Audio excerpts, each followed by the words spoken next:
Hey guys, my name is Logan with Nissan, and this is the 2021 Nissan Kicks S. This is one of my favorite vehicles in Nissan's lineup. It is our entry-level crossover SUV, and it has recently gotten a mid-model refresh from Nissan for the 2021 year model. You'll notice with that mid-model refresh, we got a completely updated rear fascia. The red reflector now goes all the way across the back of the hatch, and the whole shape of the vehicle was redesigned to make it a little bit more modern and sleek. Around here on the side of the vehicle, you'll notice that the body lines are pretty much the same as they were with the last model year, and the biggest difference on the Kicks is the completely updated front fascia. Brand new grille and headlight assemblies, slightly altered front lip, and then of course our aesthetic vents down there on the side. My favorite thing about the Kicks is its overall size and stature. It is a very compact vehicle, but it offers a large punch when it comes to performance, fuel economy, and cargo space, as well as feature set.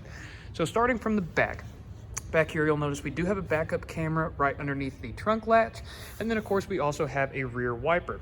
Very, very handy for keeping the car clean, especially whenever there's a ton of road salt down. It is very easy to manage that as well. Cargo space, the Kicks does not lack here either, and it can get even better if you choose to lay down your 60-40 split rear seats. In this particular vehicle, we do have optioned a full set of floor mats, as well as the cargo trunk mat for the rear of the vehicle. And if I lift up the trunk floor, you'll notice that we do have a full spare tire, as well as our jack and tire kit. That way you are completely taken care of on the side of the road in the event of an emergency. Of course, closing the trunk is extremely easy with the very nice and easy to locate handle. And then of course, those hydraulic struts do an excellent job at managing the weight of that hatch. Moving back around here to the back of the vehicle, you'll notice it is driver's side fuel fill. And then of course over here in the back seats of the car, you'll notice it is an extremely comfortable seat layout. Like I mentioned earlier, it's a 60-40 split. So if you wanted to lay one side down to get a little bit more cargo space, you still have room for 2 passengers over there, or vice versa. You can lay down the 60 side and have 1 passenger over here. Climbing into the back seat of the vehicle, checking out the rear of this center console, you'll notice that we do have 2 USB ports right back here and a storage pocket on the rear of the passenger seat. Aside from that, we've got a little bit of storage in both of the doors, window controls, and our door lock for the rear door. And just so you get a size estimate, I'm about 5'10", 5'11". I fit back here pretty comfortably, and I've got another 3 inches of headroom above me. A little look around of the back. On the narrower side, but extremely comfortable for 2 full-grown adults back here. Moving around to the front seat of the vehicle is really truly where the magic happens. Can't run it for super long because once again, I'm in an enclosed area, but just to start it up and show you guys some of the main features on this car, there are a lot of them even on the S model. Over here from left to right, we have a ton of controls. This first one is going to be our menu switch for this advanced drive assist display. Over here is going to be our parking sensor button. You have the ability to turn off the parking sensors at the click of a button, as with your lane departure assist and the blind spot monitoring. We also do have the forward collision warning. We have a switch for that as well. And of course, a traction control over there on the far left, but you're most likely never going to touch that one.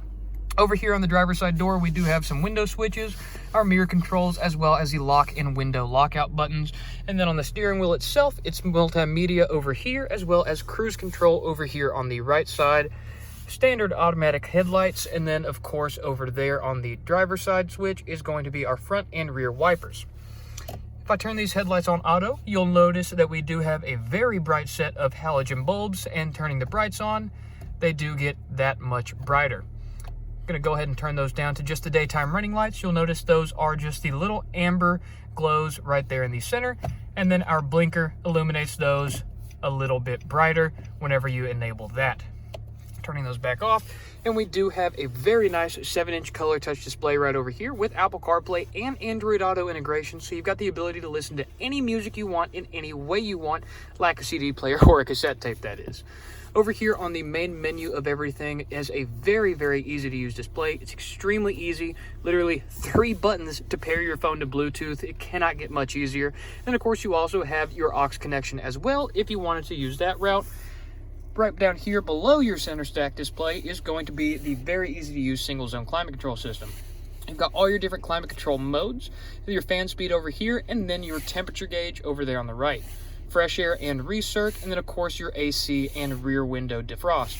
Your front windshield defrost is over here on the mode toggle switch.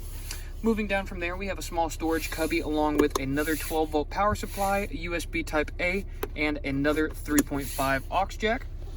Moving down from here, we do have the start-stop button as well as our gear selector. Currently in park, going down to reverse, you'll notice it does have a little orange light illuminating that, and our backup camera does come up. Very nice to use backup camera, especially whenever you use it with the parking sensors, but it's a very easy to use system with the distance indicators. Going down into drive, you'll notice we do have a gear indicator over here on the advanced drive assist display. And if you check out the back of the gear shift, you'll notice this little button right there with the stripe on it. If I put it down into drive and I click that button like that, you'll notice that there is a small S that appears above the drive gear indicator. That is sport mode. With the CVT transmission in sport mode, essentially what it does is hold your RPM a little bit higher. That way you're closer to the power band of the vehicle, meaning you accelerate quicker. It's going to shift a little bit more aggressive and it's going to use a little bit more fuel, but you're most likely going to have more fun when driving in that mode. This vehicle does also have a low gear range, which is typically only used for climbing up steep gravel driveways or embankments, but you can use that however you'd like to. Moving back even further, we have a small little change dish as well as a manual handbrake. Extremely easy to use on that guy. And we do also have some cup holders right back there, as well as the inside of our center console, which is a very nice and small little storage bin with a change organizer up front. I'm going to go and close that back down. And let's talk about this display. You get a ton of information readout off of this little small display. Up top, you've got your instant fuel economy as well as your average fuel economy listed just below that. Don't let the 8.2 miles per gallon fool you. This only has 7 miles and it has been driven very slow for those 7 miles, hence the poor fuel economy. This guy actually averages about 33 miles to the gallon. That's combined. You're probably going to get closer to 40 on the highway. On your fuel gauge, you'll notice we do have a very easy to read display showing you the gas tank is on the driver's side of the vehicle, and each one of those bars represents roughly 1/20th to 1/18th of your gas tank. Below that, you've got your odometer, distance to empty, and like I've already mentioned, your gear indicator as well. Over here across the vehicle, you can see the various air vents, and my favorite feature is the blind spot monitoring LEDs. Whenever there's a vehicle in your blind spot, that will illuminate an orange amber color, letting you know that there's somebody there. If you go to activate your blinker in order to merge over into that lane, that light will start flashing orange, letting you know that, hey, somebody's there, probably don't merge right now. This vehicle also, like I mentioned, has your lane keep assist, lane departure warning with the haptic steering wheel. So if you were to start to merge out of your lane, all that will do is vibrate your steering wheel, notifying you that you do need to go ahead and recenter yourself. And then, of course, your rear parking sensors. I'm not going to demonstrate that one, but it does have rear automatic braking. So if you get too close to something with the back bumper, the vehicle does have the ability to automatically apply the brakes and stop you from bumping into things. Your forward collision warning just keeps an eye on the vehicle in front of you and the vehicle in front of them and alerts you if they do any dangerous maneuvers, such as slamming on the brakes or swerving out of the way. And if you don't touch the brakes, your car will for you, and it will do its best to mitigate or even avoid any accident that may occur from that situation ahead. Down here on the left knee side, below all those controls, we do have our fuel door release as well as the hood release. Let's go ahead and pop that and head out there real quick after I turn the car off. So working our way around to the hood of this vehicle, you'll notice it has a very sleek and modern engine bay layout, making it extremely easy to do your own service. If I go ahead and locate the hood prop and lower that real quick, on the Kicks, it is on the far passenger side of the hood.